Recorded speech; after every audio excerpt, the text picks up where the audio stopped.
কাচের শিশাডার ভিতরে আপনার ভিতরে মজবুত কোনো কিছুর ভিতরেও যদি তুমি লুকায়া থাকো গো, ওখানেও তোমাকে মৃত্যু আক্রমণ করবে, ঠিক কিনা? বাজান রে, যে আল্লাহ বিশ্বাস করে না সেও কিন্তু মরতে হবে এই কথা বিশ্বাস করে, ঠিক কিনা বলেন? যে নাস্তিক ভাইরা আমার, নাস্তিক আস্তিক যা আছে, আল্লাহ বিশ্বাস করে না, দুনিয়া বিশ্বাস করে না, কিচ্ছু বিশ্বাস করে না, বলে সব প্রাকৃতিক নিয়ম, সেই ব্যক্তিটাও বলে একদিন মরতে হবে, ঠিক কিনা? ভাইরা আমার, এই জন্য বলি মানুষকে পরিবর্তনের জন্য গরম ওয়াজের দরকার নাই, নিয়ম কানুনের দরকার নাই। প্রত্যেকটা মানুষ যদি নিজের মওতের কথা স্মরণ করে, তার দ্বারা আর গুনাহ করা সম্ভব নয়। জোরে জোরে বলুন কথা, ঠিক কিনা? আমরা যদি নিজের আত্মাকে পরিশুদ্ধ করতে পারি, বাবা গো, ও যুবক সন্তান, তোমাদের এলাকার যুবকগুলো খুব ভালো, আমি শুনেছি এলাকার ভিতরে মোবাইলের প্রভাব নাই, আমাদের এলাকার মোবাইলের বাজান অভাব নাই। বাজান রে, একটা সন্তান কয়েকদিন আগে তার বাবা দিন মজুরি কাজ করে, দিন সারাদিন 500 টাকা ইনকাম করে, মাসে কয়েকটা টাকা পায়, মাস গেলে আবার শেষ হয়ে যায় বাজার ঘাট করে। ওই সন্তানটা ফ্রি ফায়ার খেলার জন্য বাবাকে আবদার করলো, বাবা গো আমাকে একটা ফোন কিনিয়ে দাও, না হলে আমি স্কুলে যাব না।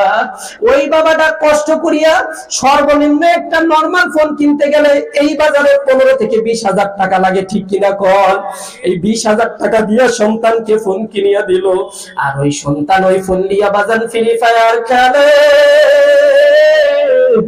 আমি ওই সন্তানদেরকে ডাক দিয়া বলি, সন্তানরা শোন শোন, ওই ফোন দিয়ে তুই ফ্রি ফায়ার খেলিস না, তোর বাবার রক্ত দিয়ে ঘুরি খেলিস, ঠিক কিনা কল? বাজান এই জন্য বলবো বাবা, ভালো লাগছে আলহামদুলিল্লাহ। ঐতিহ্যবাহী জেলা ময়মনসিংহের বাড়ি দিয়া গ্রাম, মাদ্রাসা আর তলাবা দিয়া আসা দিয়া ভরপুর। মাদ্রাসায় সন্তানগুলোকে পড়াবেন, মেয়েগুলা হলে মাদ্রাসাতে দিলাবেন, কোরআনের শিক্ষা দিবেন, রাসূলের সুন্নাহ শিক্ষা দিবেন, দেখবেন ওই সন্তান বড় হয়ে আপনার খেদমতের সাথী হয়ে যাবে, বলুন ঠিক কিনা? আইনামা তাকুনু ইউদরিকুমুল মাউত ওয়ালাউ কুনতুম ফি বুরুজিম মুশাইয়াদা। ভাইরা আমার, এই আয়াতের শানে নজুর, একজন মহিলা আগের যুগে তাদের গোলাম থাকতো, কি থাকতো বাবা বলেন? গোলাম থাকতো। তো একজন মহিলার স্বামী নাই, কেউ নাই, একটা গোলাম আছে, বাচ্চা ছেলে। এই গোলামকে লইয়া বাজার সংসার জীবন পার করে। গভীর মনোযোগ ভাইরে, তোর হাতে ধরে পায়ে ধরে কই এদিক ওদিক তাকাস না ভাই। হুজুর বারবার বলে গেল, এই মাহফিল কিন্তু আগামীকাল আর পাবি না রে বাবা, পাবি না। আজকে এই তো রাত্রে পড়ে গেলে আমি আর জীবনে এই এলাকা আসবো কি পাবো না আমিও জানি না। রিজিকের মালিক আল্লাহ ব্যবস্থা করলো। আবার আল্লাহ আবার কোথায় কখন কোথায় রোড অ্যাক্সিডেন্টে মরে পড়ে যাব না কি হয়ে যাবে আমিও বলতে পারি না। তোদের হাতে ধরি পায়ে ধরি কই বাবা রে, মৌতের কথা স্মরণ করিয়া মনটাকে ভার করিয়া একটু দিলটাকে নরম কর, দিলে দিলে ইস্তেগফার করো গো। দেখতে আবার আল্লাহ জীবনের গুনাহ গুলো মাফ করে দিয়েছে, বলি সুবহানাল্লাহ। এই মহিলা তার এই একখান গোলামকে নিয়ে জীবন যাপন করতে আছে। এমন সময় বাজান ওই মহিলার পেটে সন্তান ছিল, ডেলিভারির সময় হয়ে গেছে। সংক্ষিপ্ত বলতেছি বাবা, একটু গভীর মনোযোগ দিয়ে শোনো। ওই মহিলার যখন গর্ভবতীর সময় হইল গো, আগের দিনে দেখবেন, এখন তো আর লাগে না, সিজারের সময় হইয়া গেছে, ঠিক কিনা? এখন আমাদের কৃষকরা ধান কাটে আর আমার মা বোনেরা পেট কাটে, ঠিক কিনা? আগে বলে ও স্বামী টাকা গোছায় রাখো, সন্তান কিন্তু পেটে, ঠিক কিনা? আপনাদের এলাকাতে আছে নাকি জানি না, আমাদের এলাকায় কিন্তু হয়ে গেছে। মানুষ যত ডিজিটাল হচ্ছে, আমার আল্লাহ তাআলা রোবট তত ডিজিটাল করিয়া দিচ্ছে, ঠিক কিনা? ভাইরা আমার, বন্ধু গো, এই মহিলা তার গোলামকে ডাক দিয়ে বলতেছে, ও গোলাম, আমার এখন তো কিছুক্ষণ পরে ডেলিভারি হবে, সন্তান প্রসব করব, তুমি যাও একটু আগুনের ব্যবস্থা করো। সন্তান এবার গোলাম বাজান রে, এই সন্তান গোলাম আগুনের জন্য বাজান বাহিরে চলিয়া গেল। হঠাৎ করে বাজান এই দিকে তাকাও, যুবক রে, তোর হাতে ধরে পায়ে ধরে কই এদিক তাকাও। ওই যুবক বাহিরে যা দেখে, এত সুন্দর একটা জুব্বা পরিহিত সুন্দর একটা দরবেশ দেখা যায়। বাজান যে সুন্দর তসবিহ হাতে লইয়া একটা লোক দাঁড়ায় আছে। সমাজের ভিতরে দেখবেন এমন কিছু লোক আছে যাদের চেহারা দিক তাকাইলে মৌতের কথা স্মরণ হইয়া যায়, ঠিক কিনা? আরে বাজান ভিতরে ভালো কি খারাপ বাইরে থেকেই বোঝা যায়, ঠিক কিনা বলেন? কিছু কিছু চেহারা দেখবেন তাকাইলে সিটার আর বাটপার মিথ্যুক দেখলেই বোঝা যায়, ঠিক কিনা? আর কিছু কিছু চেহারায় গো এত সুন্দর মায়া মায়া, তার চেহারার দিকে তাকাইলে রাসূল বলেছেন সগীরা গুনাহ মাফ। আল্লাহু আকবার। বাজান যে যুবক সন্তান বাইরে চলিয়া গেছে, ও যুবক একটু ভালো করে শুনো। ওই যুবক বাজান বাইরে যা দেখে এরকম একটা লোক দাঁড়ায় আছে। দাঁড়ানোর পরে বলতেছে, এ বাচ্চা যুবক তুমি কই যাও? গোলাম তুমি কই যাও? বলে যে আমি আমার মালিকের জন্য আগুনের ব্যবস্থা করে যাই, সন্তান প্রসব করবে। বলে একটু পরে যাও, আমি একটা কথা জানি। বলে কি জানো বলো? বলে আমি এই মহিলা সম্পর্কে দুইটা ভবিষ্যৎবাণী বলবো। কয়টা বলে যুবক? ও বুড়া বাবারা, কয়টা? দুইটা ভবিষ্যৎ। এক নাম্বার ভবিষ্যৎ, এ গোলাম শোনো গো, এই মহিলা একদিন বড় হবে। ও বলতেছে তোর তিনটা ভবিষ্যৎবাণী। একটা ভবিষ্যৎবাণী ভালো করে শোন, তোর ওই মার্কিনের পেটে থেকে কন্যা সন্তান হবে। কি সন্তান বলে? এক নাম্বার কন্যা সন্তান হবে। দুই নাম্বারে কন্যা সন্তান বড় হয় গো 100টা যুবকের চরিত্র হরণ করবে। কয়টা বলেন? 100টা যুবকের চরিত্র হরণ করবে। আর 3 নাম্বার আর একটা ভবিষ্যৎবাণী বলছে, এটা এখন বলবো না, পরে বলবো, মনে রাখবেন। কয় নাম্বারটা? 3 নাম্বারটা পরে বলবো বাবা, একটু মনে করিয়া দেবেন। বাদান দে এই কথা যখন বলেছে, বলেন তো আপনার সামনে যদি বলা হয় আপনার মেজাজটা কেমন গরম হবে? কে আমি কার জন্য আগুন আনতে যাচ্ছি? যেই মহিলাটা দুনিয়াতে আসার পরে 100টা যুবকের চরিত্র হরণ করবে। আগে কার গোলামের কোমরের ভিতরে বাদাম ছুরি থাকতো, ওই ছুরি লইয়া বাদাম ঘরের ভিতরে চলিয়া গেল।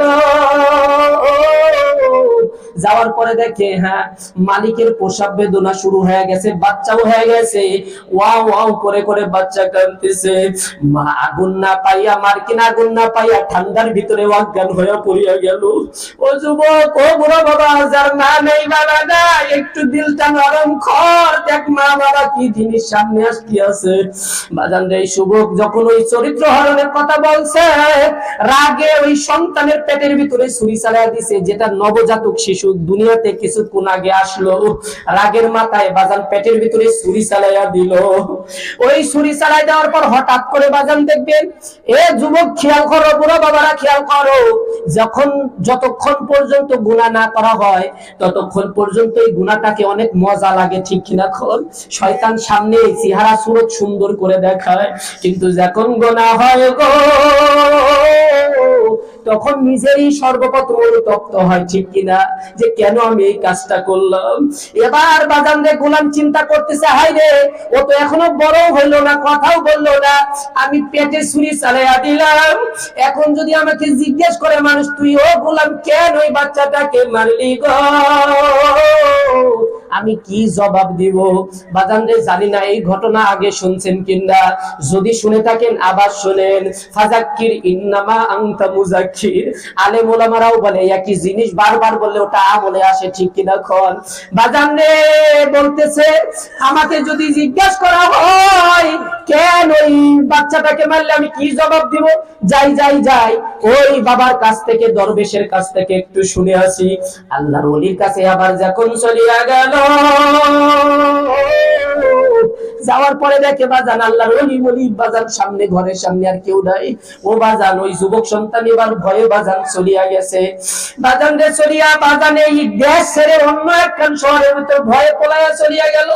এইদিকে মার যখন জ্ঞান ফিরল গো, মা তাকায়া দেখে সন্তানের লাড়ি বুড়ি জমিনের ভিতরে পড়ে আছে।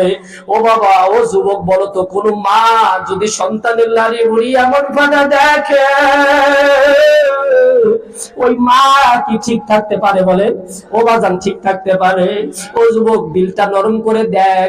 সাহাবীরা জিজ্ঞেস করলেন, ইয়া রাসূলুল্লাহ, ইয়া হাবিবাল্লাহ, ওই মা বাবাকে আঘাত দিবি না, মা বাবার অবমাননা করবি না। মা বাবা তোর জন্য বটগাছ, মা বাবা তোর জন্য জান্নাত, তোর জন্য জাহান্নাম। মা বাবা যে কথা বলে তোর ভালোর জন্যই বলে, ঠিক কিনা কও বাজান রে? সাহাবীরা জিজ্ঞেস করলেন, ইয়া রাসূলুল্লাহ, ইয়া হাবিবাল্লাহ, আমি প্রশ্ন করলেন, ইয়া রাসূলুল্লাহ, ইয়া হাবিবাল্লাহ, মানুষ ছেলে অথবা মেয়ে যখন মারা যায়, ওই যে মানুষ ছেলে অথবা মেয়ে যখন মারা যায়, পুরুষ মানুষই দোয়ায়, পুরুষ মানুষের দোয়ায়, মহিলা মানুষের ধৌত করায়, কিন্তু জানাজা যখন দেওয়া হয় গো, কেন শুধু পুরুষ মানুষ দেয়? কেন শুধু কবরে পুরুষ মানুষ নামে? কেন পুরুষ মানুষ গোরস্থানে যায় দাফন করিয়া চলে আসে? রাসূল আরবি সাল্লাল্লাহু আলাইহি ওয়াসাল্লাম, ও যুবক এবার একটু দেখ, এক ফোঁটা চোখের পানি, যার মা নাই বাবা নাই, দেখো একটা ফোঁটা চোখের পানি ওই মা বাবার কবরের আযাবের কথা স্মরণ করিয়া দেখ, ফালাইতে পারিস কিনা? আজকের এই যুবকের মাহফিল কবুল হয়ে যাবে। আল্লাহ আপনি কবুল করে নেন, বলেন আমিন।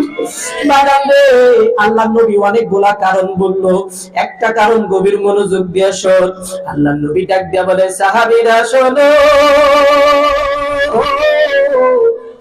আমার ইব্রাহিম ইন্তেকাল করেছে, আমার আব্দুল্লাহ ইন্তেকাল করেছে। নবীর কিন্তু 4টা ছেলে ছিল, বাজান ইন্তেকাল করছে। বাজান রে বলতেছে, ও সাহাবী তুই শোন, তুই যদি তোর কোনো সন্তান মারা যায়, আমার আল্লাহ তো কি হিম্মত দিছে, তুই জানাজা দিতে পারবি, তুই কবরে জানাজা দিয়ে কবরে নামতে পারবি। কবরে নামার পর সন্তানকে হাত দিয়ে মুখটা খুলে দেখে কবরের বাঁশগুলো আবার দিয়ে আবার কবর থেকে উঠতে আসতে পারবি। ও যুবক ডাক দিয়া বলতেছে, তোর মা, আমি রাসূল যদি হুকুম দিয়া দেই যে মহিলা মানুষ তার সন্তানের লাশ কবরে নামাতে যাবে, শোন যুবক শোন, তোর মা কবরে নামার পরে যখন লাশটা জড়াই ধরিয়া বলবে, ও এলাকার মানুষ যা যা যা, তোরা বাড়ি চলে যা, আমি আর যাব না, আমি আমার জাদুরে ফিরে যাব না, আমি আর কবর থেকে উঠবো না। ওই মা কিন্তু বাজান কবর থেকে ওঠার শক্তি নাই, ঠিক কি রাখন? ওই মা বাবা যার অন্ধকার কবরের বাসিন্দা হয়ে গেছে, আজকে এই মাহফিল থেকে বাজান তওবা করবি, যার মা বাবা দুনিয়াতে বেঁচে আছে কোনোদিন খারাপ ব্যবহার করবি না। আর আজকে এই মাহফিল থেকে খাস দিলে আল্লাহর কাছে দোয়া করবি, রব্বির হামহুমা কামা রাব্বায়ানি সগীরা।